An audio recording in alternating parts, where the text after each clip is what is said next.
نحمد و نصلی علی رسول الکریم اما بعد فاعوذ باللہ من الشیطان الرجیم بسم اللہ الرحمن الرحیم الیہ یرد علم الساعة وما تخرج من ثمرات من اکمامها وما تحمل من انثى ولا تضع الا بعلمه۔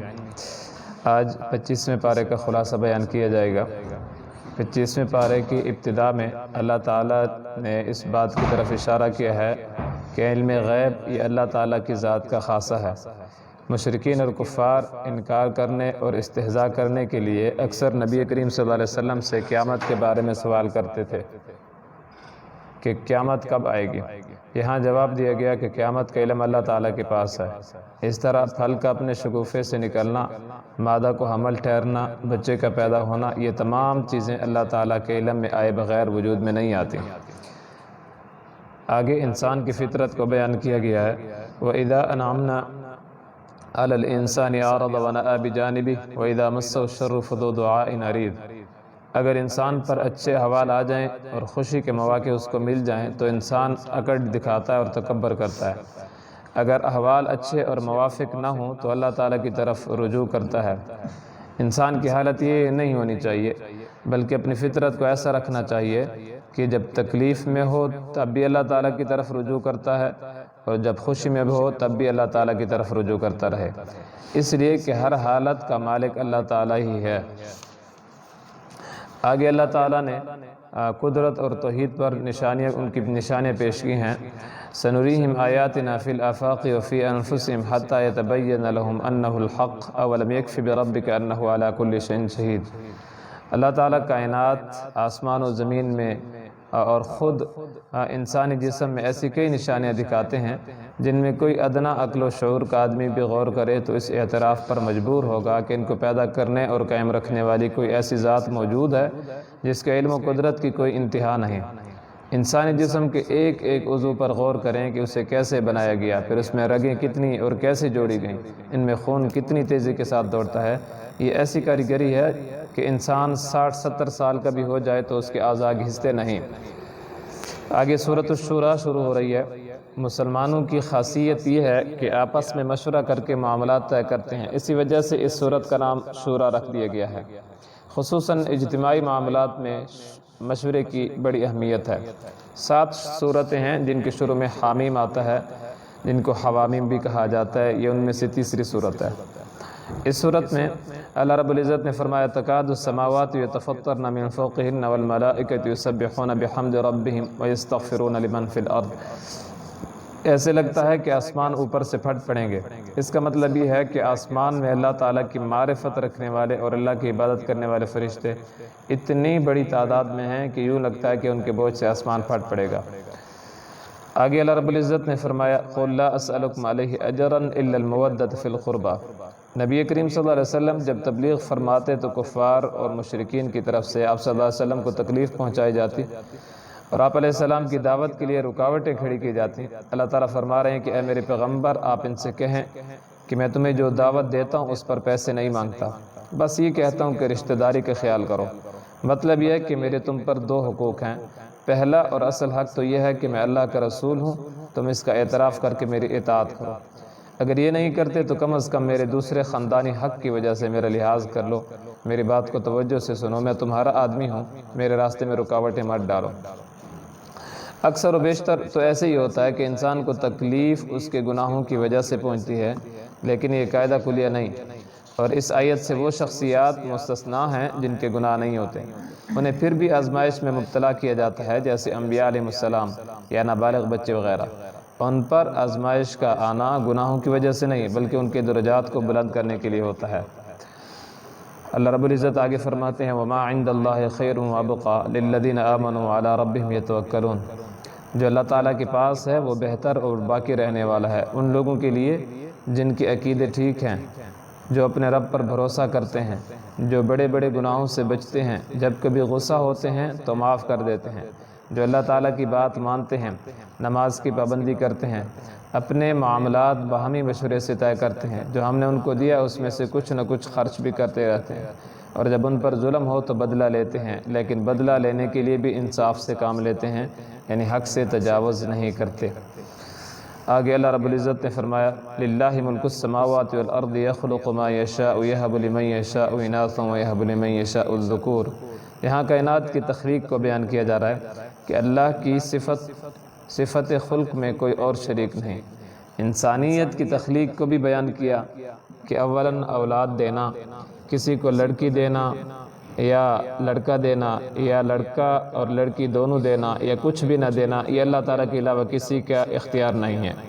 حتیٰ کہ ماں باپ جو اپنے اولاد کی پیدائش کے لیے ظاہری سبب بنتے ہیں انہیں بھی اس میں کوئی اختیار نہیں۔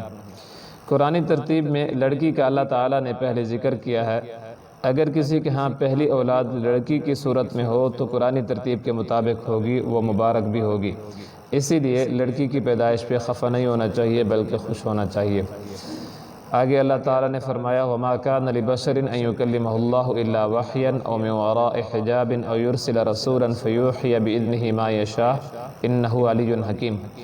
مشرکین نبی کریم صلی اللہ علیہ وسلم سے کہا کرتے تھے کہ ہم آپ پر کیسے ایمان لائیں، آپ اللہ تعالیٰ سے بالمشافہ کلام نہیں کرتے جس طرح موسیٰ علیہ السلام نے اللہ تعالیٰ سے بالمشافہ کلام کیا تھا۔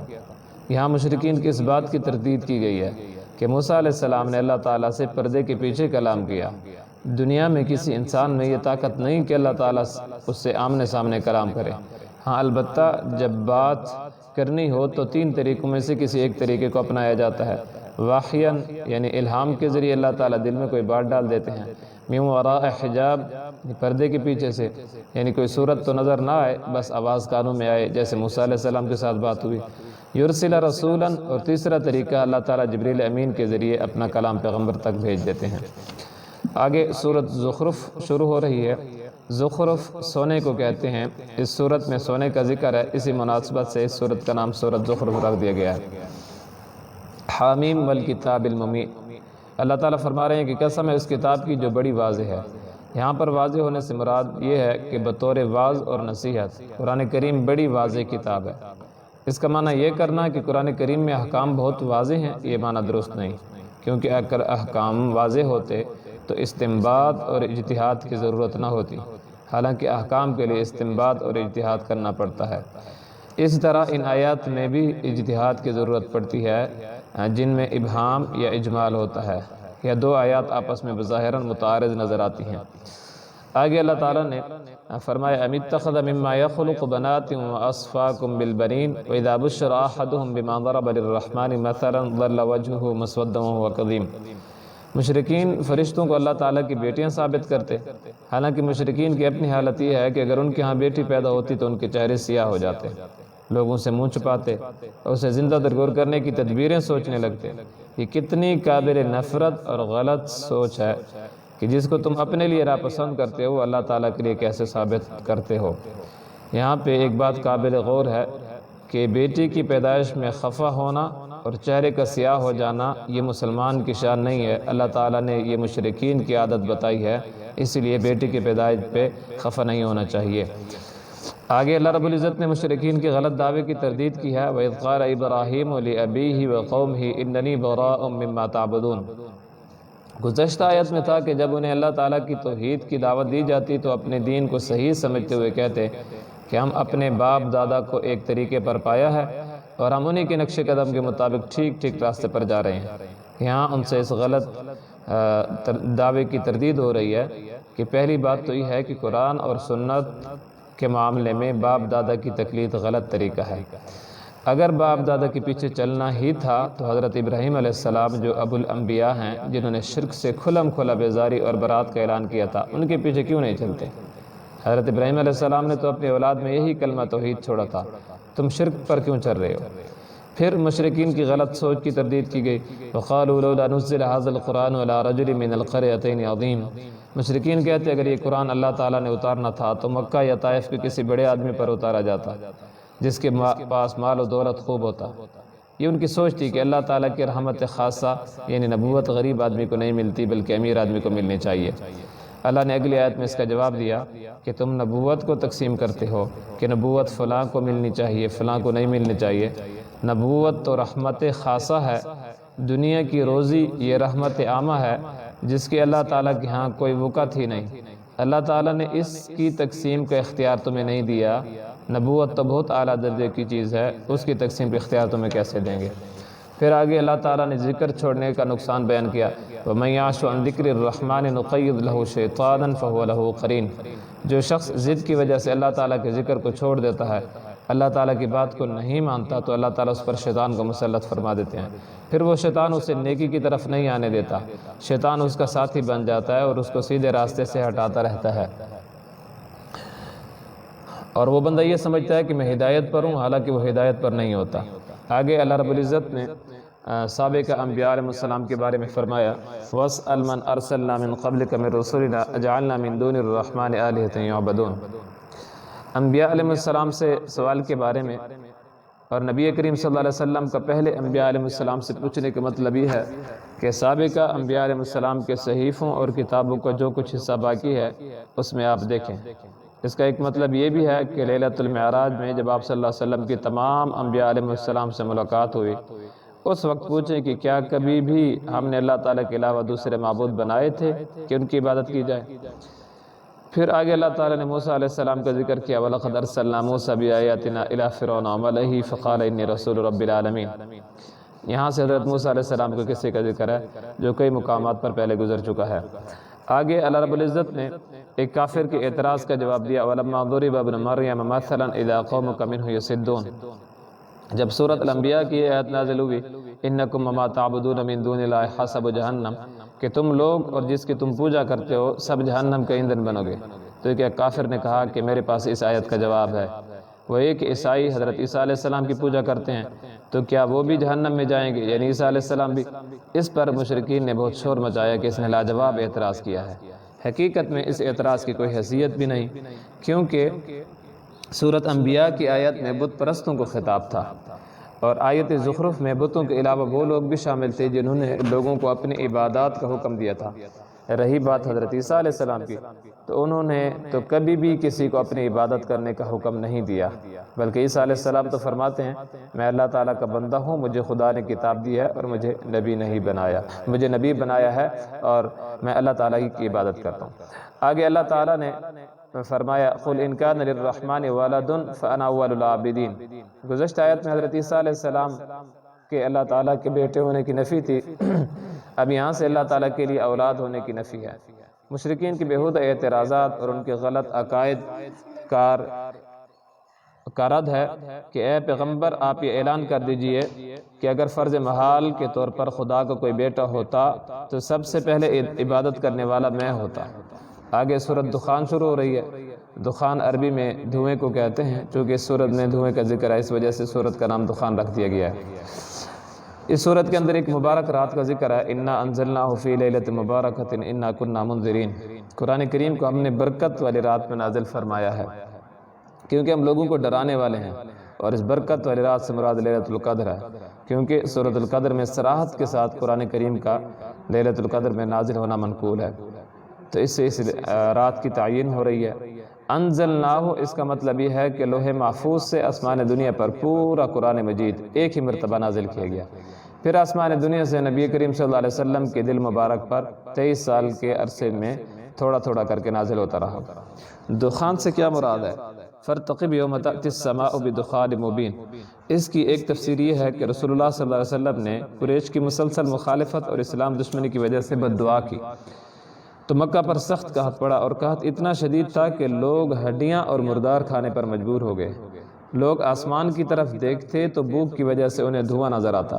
یہ لوگ حضور صلی اللہ علیہ وسلم کی خدمت میں حاضر ہوئے اور آپ صلی اللہ علیہ وسلم سے عرض کی کہ اگر آپ دعا کریں اور قحط ختم ہو جائے تو ہم آپ پر ایمان لے آئیں گے۔ آپ صلی اللہ علیہ وسلم نے دعا فرمائی تو قحط ختم ہو گیا، لیکن وہ ایمان پھر بھی نہیں لائے۔ آگے فرعون کی تباہی کا ذکر ہے، وَلَقَدْ فَتَنَّا قَبْلَهُمْ قَوْمَ فِرْعَوْنَ وَجَاءَهُمْ رَسُولٌ كَرِيمٌ۔ حضرت موسیٰ علیہ السلام نے فرعون سے کہا کہ اللہ کے بندوں یعنی بنی اسرائیل کو میرے حوالے کر دو، کیونکہ میں امانت دار پیغمبر بن کر تمہاری طرف آیا ہوں۔ فرعون نے بجائے ماننے کے الٹا موسیٰ علیہ السلام کو قتل کی دھمکیاں دی۔ بالآخر اللہ نے فرعون اور اس کے حواریوں کو سمندر میں غرق کر دیا۔ آگے اللہ نے اہل جہنم کے کھانے کا ذکر کیا، اِنَّ شَجَرَةَ الزَّقُومِ طَعَامُ الْأَثِيمِ۔ انہیں جہنم میں کھانے کے لیے زقوم کا درخت ملے گا جس کی شکل تلچھٹ جیسی ہوگی، ان کے پیٹ میں ہنڈیا کی طرح ابال شروع ہو جائے گا۔ یہ درخت شکل سے بھی بیکار ہوگا اور ذائقے کے اعتبار سے بھی ٹھیک نہیں ہوگا۔ آگے اللہ رب العزت نے جنت والوں کے لیے انعامات کا ذکر کیا، ان المتقین فی مقام امین فی جنات وعیون۔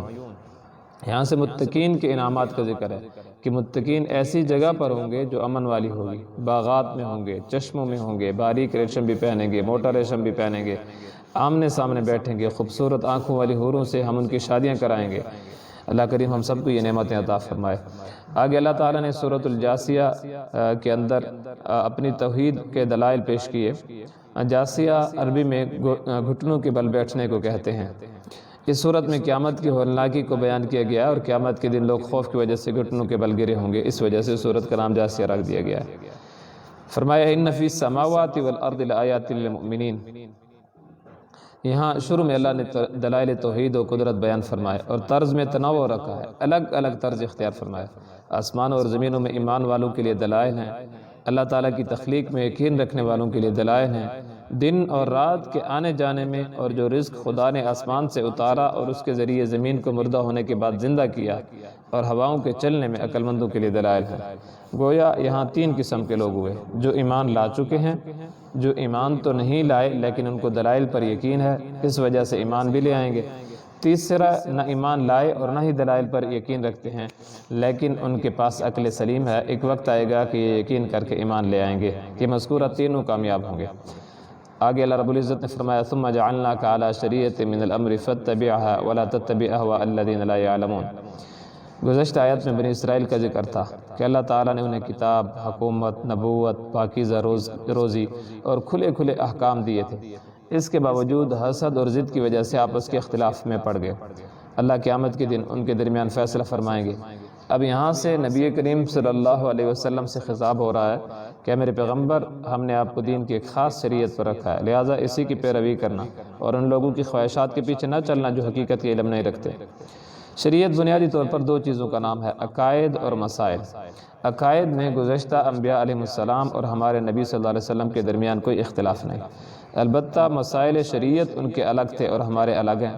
کبھی ایسا ہوتا ہے کہ ان کی شریعت کا جو مسئلہ ہوتا ہے وہی مسئلہ ہماری شریعت کا بھی ہوتا ہے۔ یہ اس وقت ہے جب ان کی شریعت کے مسائل کو منسوخ نہ کیا گیا۔